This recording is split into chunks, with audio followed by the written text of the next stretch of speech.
Nananawagan ng mga di umano'y na biktima ng Malampaya Fund Scam sa Commission on Audit o COA na linisin na ang ahensya ang kanilang pangalan.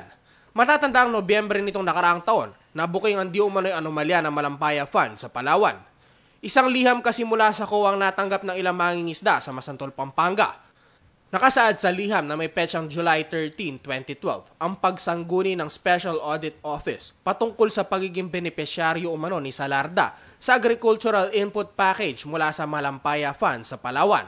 Nakapaloob umano sa Agricultural Package ang heavy-duty sprayer, organized container, agriculture paraphernalia, gloves at mga binhi na nagkakalaga umano ng 35,781 pesos. Ang naturang pondo ay pinadaan umano sa kaupdalan para sa Mangunguma Foundation Incorporated o KMFI noong Disyembre 2009. Kasama din sa audit ang Department of Agrarian Reform bilang isa rin sa nabigyan ng pondo.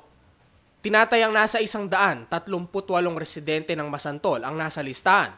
Kung susumain, aabot sa 4.98 million pesos na halaga ng agricultural package ang sinasabing naipamahagi sa naturang bayan. Kabilang sa mga nabiktima ng di umano'y anomalya ang magkapatid na si George at Eugenio Viray. Ipinangako raw ng COA sa mga nabiktimang residente na pupuntahan nila ang kanilang lugar para mag-imbestiga at upang malinis ang kanilang pangalan. Ngunit hanggang sa ngayon ay wala pa raw pumupunta sa kanila. Sabi nila mayroon pa pupuntahan ng tao rito. Mag-i-interview nga. Kung totoo yun o hindi. Pero na pupunta? Wala pa. Wala pa. Dapat maayos yun para wala yung record namin na may utang kami. Bilang isang mangingisda, hindi raw nila kayang bayaran ang nasabing halaga. Hindi rin daw kayang magsulat at hindi rin nakakakita ang kapatid niyang si Eugenio. Kaya nakakapagtaka raw na napasali sila sa listahan.